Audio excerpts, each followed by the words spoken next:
So today we're going to study a system in equilibrium with the substances A and B as reactants and the substances C and D as products of the reaction. This reaction is reversible. That means that it can go both ways, from reactants to products and from products to reactants. So we are going to study how this is going to change. So first, we have 0.6 moles of A and 0.2 moles of B. They are mixed in a container of a volume of 2 liters. And then they're going to reach equilibrium. So first, I need to calculate the concentrations of both A and B.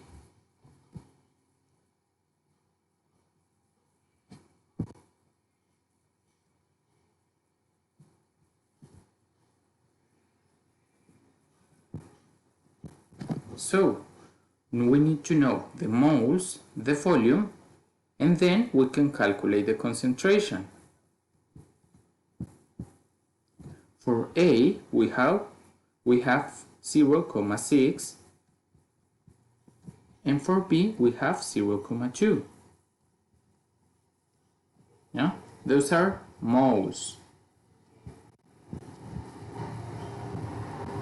Now, the volume, it's the same because they are in the same container. The volume is 2 liters. How can I get the concentration? I can get the concentration by dividing the amount of moles by the volume. So for A, I have 0.6 divided 2 liters, that is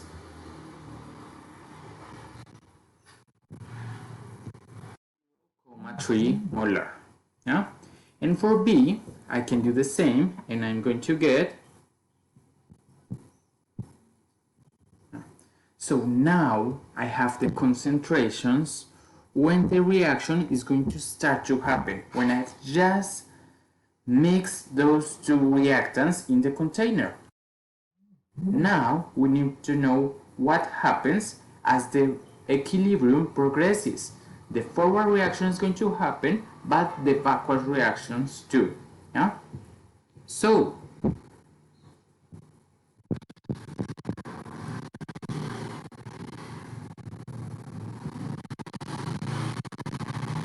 at first, initially, I have 0.3 and 0.1 from the reactants, and I have nothing of the products. What is going to change? The change is going to be the reaction is going to go to the products. So the forward reaction is going to start to happen, so it can get to an equilibrium.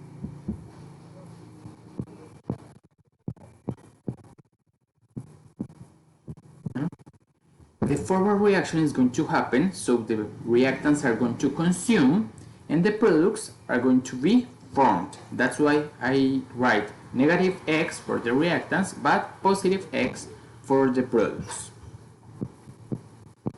And at the end, I'm going to have this.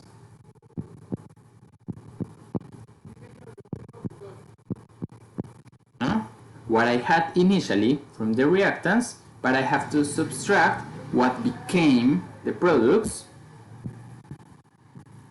And I have nothing from products, so what is formed by the reaction is the only thing I'm going to have. Now, I need to express this with the equilibrium constant. So I need to know the value from this constant. So I hadn't written it here, but the equilibrium constant is 49. So we are going to use that value.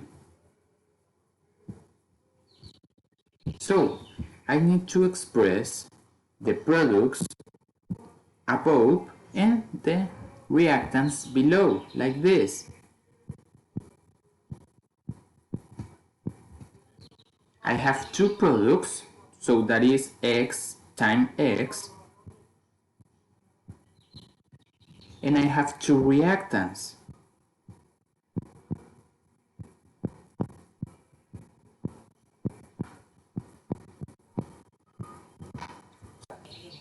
So now I have to do algebra to get the equation I need to solve. So I can get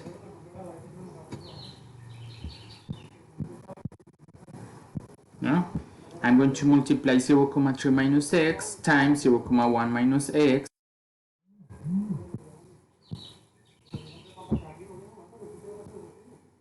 That's the same as having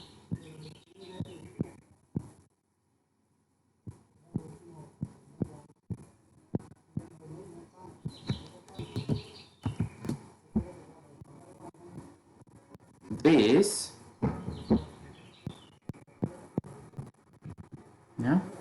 and now I rearrange it to get a quadratic equation.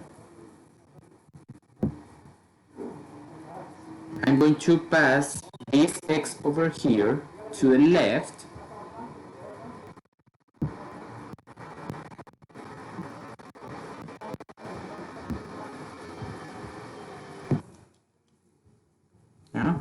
and I multiply 49 by 0,4,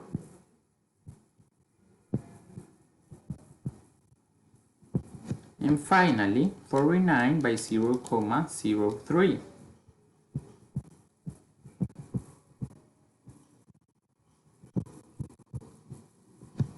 So now I can solve this quadratic equation. I solve the quadratic equation and I get two results. x1 and x2. So I need to think about which one of them is real and which one it isn't. Yeah? So which one has physical sense? Remember that we are subtracting from the reactants. And what I have from reactants is this. I cannot subtract a number over 0,3 that has no physical sense. The maximum amount of reactant I can subtract is 0,3 for A, and for B only 0,1, so it cannot be 0,309. That means the right answer is this one. And knowing how much of the reactants is going to react, now I can get how much of A, B, C, and D I have when the reaction is at equilibrium.